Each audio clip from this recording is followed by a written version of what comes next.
Hello, my name is Nicholas Meyer and I'm a product manager in Emerson's Reliability Solutions business. Today I'm going to talk to you about a new feature on our AMS Trex device communicator. The AMS Trex device communicator is allowing technicians to work more efficiently in the field, do more with one tool, and it's also ruggedized with intrinsically safe approval, so they're able to take this device and go anywhere in the plant. Now today I want to talk about our synchronization with the AMS Trex device communicator to AMS Device Manager. In the past, what customers would have to do is use a field communicator that didn't synchronize with AMS Device Manager, and changes made in the field would not be captured. So then when they went back to their AMS Device Manager system, they wouldn't see those changes and all their data would be out of sync. Let me show you how this is done. Here we're already talking to a device that's connected to the AMS Trex unit. I want to make a configuration change, so I'll go to the configuration menu. And here I'm just going to change some old data, perhaps an old description and an old message that's related to this device. I can select those parameters and I'm just going to put in a new parameter. Same with the message field. I'm going to change the old message to a new message.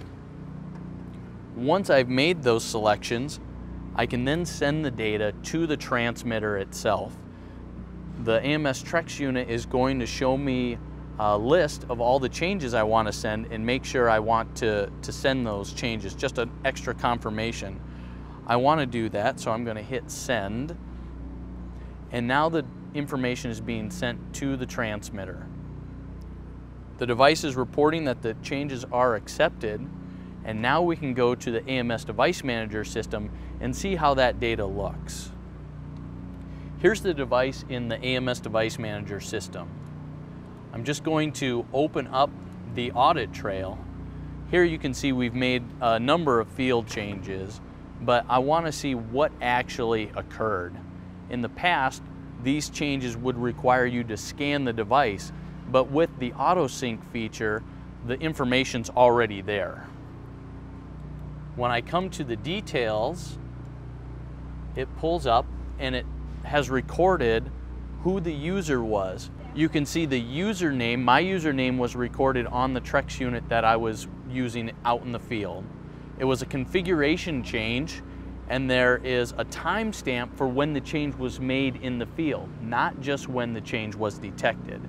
And there's also detailed information about how the device was found. This is the old configuration, and how the device was left after the configuration change took place. So here you can see the as left data. All that's captured, thus preserving the data integrity of the AMS Audit Trail. Now we have two products, AMS Device Manager and our AMS Trex Device Communicator, working in harmony to provide a field configuration management solution. So that was our AMS Sync feature. For more information, please visit our website.